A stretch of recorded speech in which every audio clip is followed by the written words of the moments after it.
பதுவை நகர அந்தோணியார். பதுவை நகர அந்தோணியார் அல்லது லிஸ்பன் நகர அந்தோணியார் 15 ஆகஸ்ட் 1195 ஆண்டு பிறந்தவர். பிரான்சிஸ்கன் சபையை சேர்ந்த குரு. இவர் லிஸ்பன் நகரில் பிறந்தாலும் பதுவை பதியர் என்றே அழைக்கப்பட்டார். இதற்கு காரணம் இத்தாலி நாட்டிலுள்ள பதுவை நகரில்தான் தமது கடைசி நாட்களை கழித்துள்ளார். அவர் மரித்ததும் அடக்கம் செய்யப்பட்டதும் அங்குதான். ஆகவேதான் பதுவை பதியர் என அழைக்கப்படுகிறார்.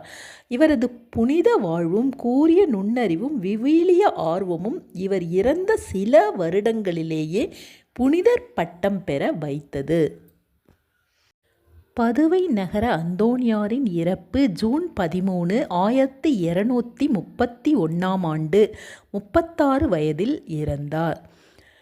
புனிதர் பட்டம் 30 மே 1232 ஆண்டு கிடைத்தது. 9ஆம் கிரகோரி போப்பாண்டவர் அவருக்கு புனிதர் பட்டம் அளித்தார். பதுவை அந்தோணியாரின் திருவிழாவானது 13 ஜூன் அன்று கொண்டாடப்படுகிறது. பதுவை நகர அந்தோணியார் யார் யாருக்கு பாதுகாவலராக இருக்கிறார் என்றால், அமெரிக்க பழங்குடியினர், பிரேசில் பழங்குடியினர், முதியோர், நற்கரடை பக்தி கொண்டோர், மீனவர்கள், குதிரைகள், இழந்து போன பொருட்களை கண்டெடுக்க செய்கிறவர், தபால் மாலுமிகள், ஒடுக்கப்பட்டோர், வறியவர், கர்ப்பிணிகள், பசியுறுவோர், பயணம் செய்வோர், பரிசல்காரர் இவர்களுக்கு பாதுகாவலராக இருக்கிறார். பதுவை நகர அந்தோணியாரின் இளமை பருவமானது ஐரோப்பாவில் உள்ள போர்ச்சுகல் நாட்டில் தலைநகரான லிஸ்பன் மாநகரிலே 1195 ஆண்டு ஆகஸ்ட் திங்கள் 15 பிறந்தார். அவரது பெற்றோர்கள் மார்ட்டின், மேரி.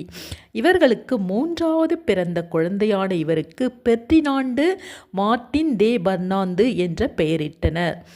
கூரிய நுண்ணறிவு படைத்த பெர்டினாண்டு திறம்பட கல்வியில் தேர்வு பெற்றார். ஆன்ம குருவை கலந்தாலோசித்து புனித அகுஸ்தீன் துறவற சபையில் சேர்ந்தார். ஊர் உறவினரை விட்டு விலகி இருப்பதே நலம் என்று உணர்ந்த பெர்டினாண்டு தனது விருப்பத்துக்கிணங்க அதிபரின் அனுமதியின்படி கொயும்ரா எனும் இடத்துக்கு சென்று குருத்துவ கல்வி பயின்றார். 1219 ஆண்டில் 24 வயதில் குரு பட்டம் பெற்றார். மொரோக்கோவில் வேத சாட்சிகளாக மரித்த 5 பிரான்சிஸ்கன் சபையோரின் திருப்பண்டம் பிப்ரவரி 1220 கொண்டு வரப்பட்டது. இதை பற்றி சிந்தித்த பெர்டினாண்டு தாமும் அவ்வாறே கிறிஸ்துவுக்காக வேத சாட்சியாக வேண்டும் என்று தணியாத தாகம் கொண்டார். எனவே 1221 ஆண்டு புனித அகுஸ்தீன் சபையை விட்டு விலகி பிரான்சிஸ்கன் சபையில் சேர்ந்தார். பிரான்சிஸ்கன் சபையில் சேர்ந்தபோதுதான் பெர்னாண்டு என்ற தன்னுடைய பெயரை அந்தோணியார் மதத்தின் பெயரால் அந்தோணி என்ற புது பெயர் எடுத்துக்கொண்டார். சிறிது காலம் ஆப்பிரிக்காவில் உள்ள இஸ்லாமியருக்கு போதிக்கச் சென்றார். உடல்நிலை சரியில்லாததால் மீண்டும் இத்தாலிக்கே திரும்பினார். போர்லி என்னுமிடத்தில் அதிபரின் வேண்டுகோளுக்கிணங்கி அங்குள்ள பேராலயத்தில் மறையுரையாற்றினார். அன்று முதல் அந்தோணியார் புகழ்பெற்ற பிரசங்கியானார். அதன் பின் பதுவை நகரில் திருமறை சார்ந்த பணி செய்து மறையுரையாற்றினார். அவரின் உரையை கேட்க ஆலயங்களில் இடம் கொள்ளவில்லை. கிறிஸ்துவ கோட்பாடுகளை விளக்கியும் அந்த நாட்களில் நிலவிய தப்பறை கொள்கைகளை எதிர்த்து ஆணித்தரமாக போதித்தார். தாம் வாழ்ந்த காலத்திலும் இறப்புக்கு பின்னும் கடவுள் அளித்த கொடையினால் அநேக புதுமைகளை செய்தார். இதனால் கோடி அற்புதர், புனித அந்தோணியார் என்ற சிறப்பு பெயரை பெற்றார். அந்தோணியாரின் அதிசய பண்புகள் மற்றும் அவர் புரிந்த புதுமைகள் பற்றி பல நிகழ்வுகள் உள்ளன. ஒருமுறை இவர் ரிமினி என்னும் கடற்கரை நகரில் போதித்ததை கேட்க சிலர் மறுத்தபோது மீன்கள் நீரின் மேல் வந்து இவர் கூறியதை கேட்டுக்கொண்டிருந்தனவாம். இன்னொரு முறை யூதர் ஒருவர் இயேசு நற்கருணை இருப்பதை மறுத்தாராம். ஆனால் பட்டினி போடப்பட்ட அவரது கழுதை அதற்கு முன் போடப்பட்ட புல்லை தின்னாமல் அந்தோணியாரின் கட்டளைக்கு கீழ்ப்படிந்து நற்கருணையின் முன் மண்டியிட்டு ஆராதித்ததாம். மற்றுமொரு புதுமை. இவர் வாழ்ந்த காலத்தில் கடவுளுடைய கிருபையால் இவர் செய்த புதுமைகளால் ஈர்க்கப்பெற்று இவரை நாடி வருவோர் எண்ணிக்கை அதிகமானதால் துறவியர்கள் மடத்தில் அமைதிக்கு குந்தகம் ஏற்பட்டதாம். இதன் பொருட்டு மடத்தின் தலைமை குரு இவர் எண்ணிலடங்கா புதுமைகள் செய்ய தடை விதித்தார். நாளொன்றுக்கு 13 புதுமைகள் மட்டுமே செய்ய கட்டளையிட்டார். ஒரு நாள் இவர் அன்றைக்கு செய்யக்கூடிய 13 புதுமைகளையும் செய்து முடித்த பின் மாலையில் வெளியே உலாவச் சென்றார். அப்போது உயரமான கட்டடத்திலிருந்து ஒருவர் தவறி விழுந்த வேளையில், அந்தோணியாரே என்னை காப்பாற்றும் என்று உதவிக்குரல் எழுப்ப இவர் அவரை வானத்திலேயே அந்தரத்தில் தொங்க வைத்ததாகவும் அருகில் இருந்த மடத்துக்கு சென்று தலைமை குருவிடம் 14வது புதுமை செய்ய அனுமதி பெற்று அவரை தரையில் பத்திரமாக இறக்கினாராம். மற்றுமொரு புதுமையில் ஒரே நேரத்தில் அந்தோணியார் 2 இடங்களில் போதித்ததாகவும் புதுமைகள் செய்ததாகவும் செய்தி உண்டு. புனைவுகளை நீக்கிவிட்டு வரலாற்று நிகழ்வுகளை மட்டுமே பார்த்தாலும் புனித அந்தோணியார் பல புதுமைகளை செய்தார் என்பது உண்மையே என்று அவரது அதிகாரபூர்வமான வரலாறு கூறுகிறது. 1231ஆம் ஆண்டு பல ஊர்களில் மறையுறை ஆற்றியதாலும் கடும் தவ முயற்சிகளாலும் நோய்வாய்ப்பட்டார். அதே ஆண்டில் ஜூன் 13ஆம் நாள் இறுதி திருவருட்சாதனங்களை பெற்ற பின் இறந்தார். அப்போது அவருக்கு வயது 36. அதன் பின் 32 ஆண்டுகளுக்கு பின் அவருடைய கல்லறையானது தோண்டப்பட்டு அவருடைய நாக்கு மட்டும் அழியாமல் இருப்பது கண்டுபிடிக்கப்பட்டது. அந்த நாக்கு இன்றும் பதுவை நகர் கோவிலில் பாதுகாக்கப்பட்டு வருகிறது. அந்தோணியார் இறந்து ஓராண்டு நிறைவதற்கு முன்பே அவர் புனிதர் என்று திருச்சபையால் அறிவிக்கப்பட்டார். 1946ஆம் ஆண்டு திருத்தந்தை 12ஆம் பத்திநாதர் புனித அந்தோணியாரை திருச்சபையின் மறை வல்லுநர்கள் ஒருவராக அறிவித்தார்.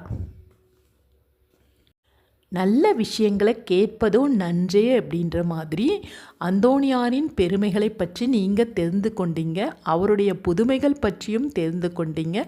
உங்களுக்கும் ஏதாவது வேண்டுதல் அப்படின்னா அந்தோணியாரிடம் வேண்டிக் கொள்ளுங்கள். இந்த வீடியோவையும் மற்றவங்களுக்கு ஷேர் பண்ணுங்கள். அவங்களும் அந்தோணியாரை பற்றி தெரிந்து கொள்ளட்டும். நாங்கள் ஒருமுறை மணப்பாக்கம் அந்தோணியார் கோவிலுக்கு சென்றிருந்த போது விண்ணப்பங்கள் எழுதி வைக்க பேப்பர் இல்லையே என்று என்ன செய்வது என்று தவித்து கொண்டிருந்தேன். அப்போது பார்த்தால் யார் வைத்தார்கள் எப்படி என்று தெரியவில்லை. அங்கே சுரூபத்தின் அருகில் விண்ணப்பம் எழுதுவதற்கான காலி பேப்பர் வெற்று பேப்பர் இருந்தது. அதை எடுத்து விண்ணப்பம் எழுதி போட்டுவிட்டு வந்தேன். எனக்கும் அது ஒரு புதுமையாகத்தான் தோன்றியது. உங்களுக்கும் இது போன்ற ஏதாவது புதுமைகள் நடந்திருந்தால் கமெண்ட் செக்ஷனில் மறக்காமல் தெரியப்படுத்திடுங்க நண்பர்களே. அதுபோல் ஒரு முறை நான் நடந்து சென்று கொண்டிருந்த போது ஒரு கால்வாய் என்று தெரியாமல் கால் வைக்க பார்த்தேன். அப்போது சகாயமேரி என்ற பெயர் கொண்ட ஒரு நபர், அவர் அப்படியே கால்வாயில் விழாமல் அந்த பக்கம் கால்வாய் இருக்குது அப்படின்னு சுட்டி காட்டினார். அதுக்கப்புறம் நான் சுதாரித்து கொண்டேன். இதுவும் மாதாவே வந்து காப்பாற்றியதாகத்தான் நான் உணர்கிறேன். இது போன்ற புதுமைகள் உங்கள் வாழ்க்கையில் நிறைய நடந்திருக்கலாம். அப்படி நடந்திருந்தால் மறக்காமல் கமெண்ட் செக்ஷனில் பதிய வச்சிருங்க நண்பர்களே. நன்றி, வணக்கம். வீடியோவை பதிவேற்றம் செய்யும் நாளானது ஜூன் 12. நாளைக்கு அந்தோணியாரோட திருவிழா என்பது உங்கள் அனைவருக்கும் தெரிந்த விஷயம்தான். அந்தோணியாரோட ஜபத்தையும் நம்ம பார்க்கலாம். புண்ணிய தலத்தில் மாட்சிமை தங்கிய மேலான சிம்மாசனத்தில் கிருபாசனம் கொண்டு எழுந்தருளி இருக்கிற புனித அந்தோணியாருக்கு உகந்த ஜபம் பின்வருமாறு. புண்ணிய தலத்தில் மாட்சிமை தங்கிய மேலான சிம்மாசனத்தில் கிருபாசனம் கொண்டு எழுந்தருளி இருக்கிற புனித அந்தோணியாரே, தூய்மை துலங்கும் லீலியே, விலை மதிக்கப்படாத மாணிக்கமே, விண்ணுலக மண்ணுலக காவலரே, கஸ்தி துன்பப்படுபவர்களுக்கு பரம சஞ்சீவினி ஆனவரே, பாவிகளின் தஞ்சமே, உமது இன்பமான சன்னிதானம் தேடி வந்தோம். உமது திருமுக மண்டலத்தை அண்ணாந்து பார்த்து உம்மை கெஞ்சி மன்றாடுகிறோம். மகா சிரவணம் பொருந்திய புனித அந்தோணியாரே, சோரத்தனமுள்ள மேய்ப்பரே, பசாசுகளை மிரட்டி ஓட்டுபவரே, திருச்சபையின் கருணையின் கண்ணாடியானவரே, உலகில் எங்கள் ஆதரவும் நீரல்லவோ, எங்கள் தஞ்சம் நீரல்லவோ, எங்கள் மகிழ்ச்சியும் நம்பிக்கையும் பாக்கியமும் நீர் அல்லவோ. நீர் எங்கள் ஞான தந்தை என்பதை எங்களுக்கு காண்பியும். பிள்ளைகள் செய்த குற்றங்களை தாய் தந்தையர் பாராட்டுவார்களோ? உம்மை தேடி வந்த நிர்பாக்கியர் பேரில் தயவாயிரும். அழுகிறவர்களை அரவணையும். அல்லல் படுகிறவர்களுக்கு ஆறுதலாக வாரும். நீர் இறங்காவிட்டால் எங்களுக்கு வேறு யார் இறங்குவார்? நீர் ஆதரியாவிட்டால் எங்களை வேறு யார் ஆதரிப்பார்? நீர் நினையாவிட்டால் எங்களை வேறு யார் நினைப்பார்? நீர் உதவாவிட்டால் எங்களுக்கு வேறு யார் உதவுவார்?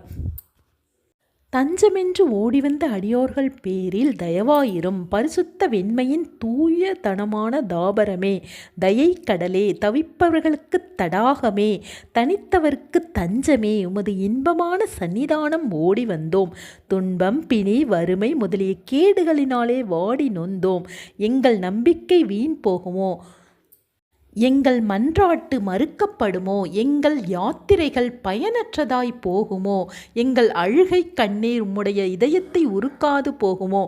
அப்படி ஆகுமோ ஐயா? எங்களின் அன்பான தகப்பனே, எங்களை முழுவதும் ஒப்புக்கொடுக்கிறோம். எங்களை கையேற்று கொண்டு ஆசீர்வதித்தருளும். ஆமேன். நாங்கள் எங்கள் சிறு வயதில் அந்தோனியா ஜெபம் சொல்வோம். அப்பா அம்மா சொல்லி கொடுத்தது. அந்தோனியாரை நோக்கி ஜெபம்.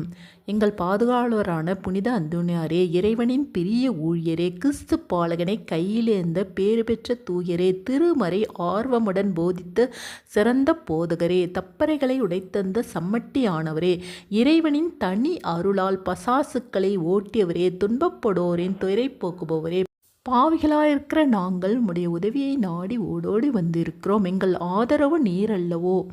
தவறு விழும் எம்மை கை தூக்கி இறைவனிடம் விட்டு செல்பவர் நீர் அல்லவோ? துன்பம் பிணி வறுமை சிறுமை ஆகியவற்றால் வாடி வந்திருக்கும் எங்கள் கூக்குரலுக்கு செவிசாய்த்தருளும். நாங்கள் குடும்பத்தில் ஒருவருக்கொருவர் வஞ்சகம் நினையாமலும் செய்யாமலும் பாவத்தை அகற்றி புண்ணியராய் வாழவும், திருச்சபையின் முன்னேற்றத்துக்கும் நாட்டு நல்வாழ்வுக்கும் நேர்மையுடனும் தூய்மையுடனும் உழைக்கவும் எங்களுக்கு அருள் தாரும். எங்கள் தொழில் முயற்சிகளையும் உழைப்புகளையும் ஆசீர்வதித்தருளும் என்று அந்த ஜெபம் வரும். புனித அந்தோனியாரே, உலகில் உள்ள அனைத்து மக்களுக்காகவும் வேண்டிக் கொள்ளும் என்ற மன்றாட்டோடு இந்த வீடியோவை நிறைவு செய்கிறேன். நீங்கள் இந்த வீடியோவை மற்றவங்களுக்கு ஷேர் பண்ணிடுங்க நண்பர்களே. நன்றி, வணக்கம். கோடி அற்புதரை பற்றி கோடிக்கணக்கான மக்கள் தெரிந்து கொள்ளட்டும். அதற்கு நீங்கள் செய்கிற அந்த ஒரு ஷேர் ஆனது உதவி செய்யட்டும். நன்றி, வணக்கம்.